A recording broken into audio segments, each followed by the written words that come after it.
I suppose you wonder why I've called you all here today. Mostly it's to say, oh my God, aren't my earrings cute?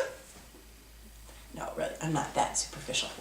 I have a little more depth to me. In fact, what I wanted to show you today is the fact that I now have a couple things that have hidden linings that are very kind of whimsical and they make me happy. For example, my coat, my little spring coat here, has this really bright flowery lining. Pleases me no end. And I also have a pair of shoes now, Rocket Dogs. And inside they have this super cute little lining. Make me very happy. That, my friends, is how I'm not superficial. I have a little more depth because I like hidden linings. And in fact, what I wanted to talk about was having a little bit of depth, which sometimes is a struggle for me. Anyhow, so my groom this semester, just like last semester, has been taking art classes for free at the college where I teach.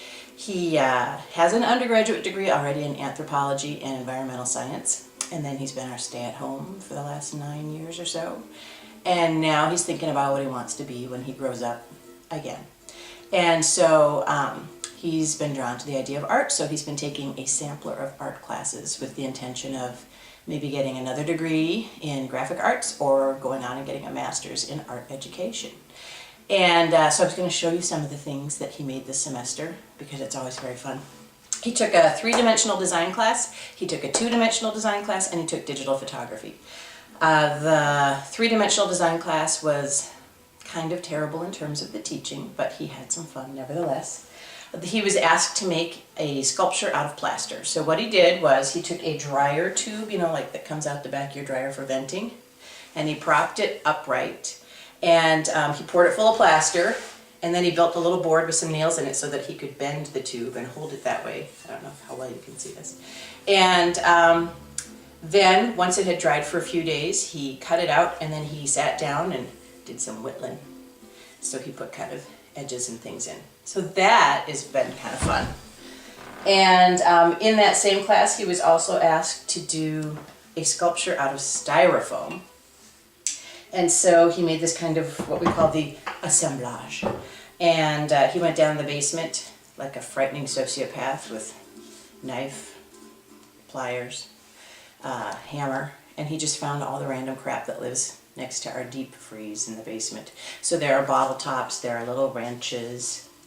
We used to have one of those toys that has all the pins in it, like you push your hand against it and then it makes the impression of your hand. Well, that fell apart one time. So these are all the pins from that little toy. So I don't know, this guy looks like a little robot or something to me, but I like him a lot. And also, he was asked at one point to make a sculpture out of cardboard, and truly that was the extent of the assignment.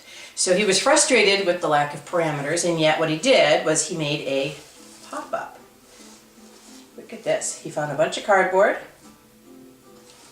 and he glued it on, and now it's his little pop-up, which I like a lot too.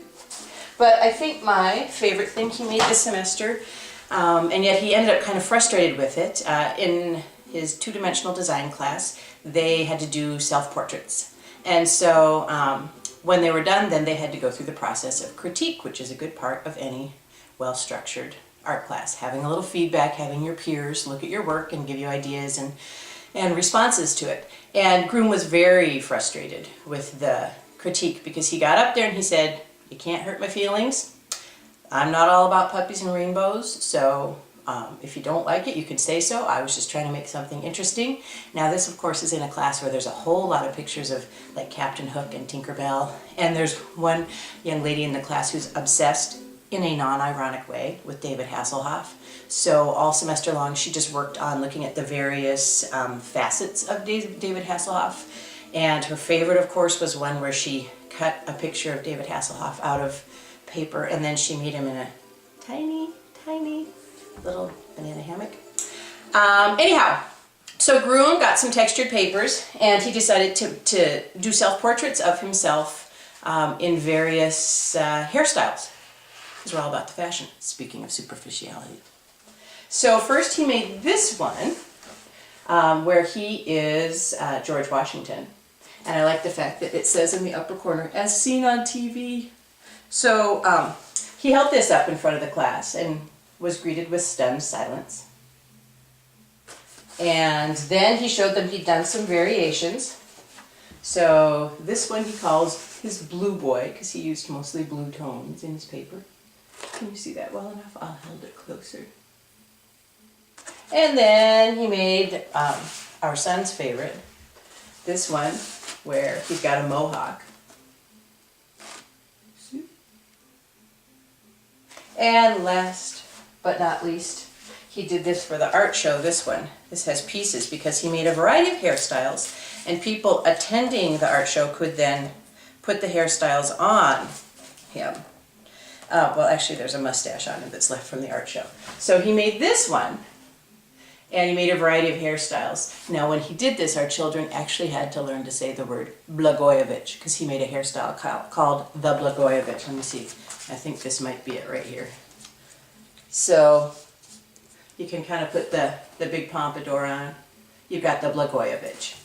And you could also put on this kind of hairstyle. I think this was the Bart Simpson. Sorry, my hands are in the way. This, I don't know, was this a curly-Q wig? Kind of fun. And there used to be a Flock of Seagulls one, but I believe some scamp at the art show ran off with it. Here's kind of an Elvis-y thing. Got the swoopy hair, sorry. Oh!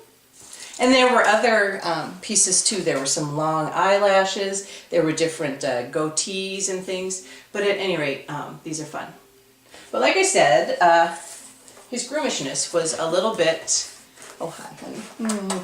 His groomishness was a little frustrated during critique during the actual class time because the students just sat and looked at these and they were stunned. And so my husband said, any feedback, anything anyone wants to say, really can't hurt my feelings, go ahead. And finally someone looked at one of them and said, did you paint those? And Groom said, no, actually I just cut out pieces of paper and glued them on. And the student said, those look like you painted them. Groom thought, okay, I think that's a compliment. That's nice, whatever. But he said, does anyone have any other thoughts? And pretty much the class came up dry because there were also a lot of pictures, not only Tinkerbell, David Hasselhoff, but a lot of people had made pictures themselves sitting and fishing. So there were no fish hooks in Groom's, unless he'd made like a fish hook nose piercing. That would have been cool. And so when Groom was coming home and telling me, God, these students don't even know how to do a critique, and he was kind of frustrated by that, I said, well, I can help because I know I'm intelligent and I have opinions and I can tell you some things. And basically I looked at that and went, God, you know, here, I can tell you, it doesn't even look like you. So that was the extent of my critique. See, I went just as deep as the flowery lining in my shoes and my jacket. I have nothing deeper than that. So what I'm asking you today is, do you have any thoughts on these? Can you tell him anything? Let's put on our pretentious art talk. And do you have anything you can tell Grumio about his self-portraits, his plaster sculpture, his cardboard sculpture, the assemblage, that would constitute a real critique? Because we're hurting here. Thanks.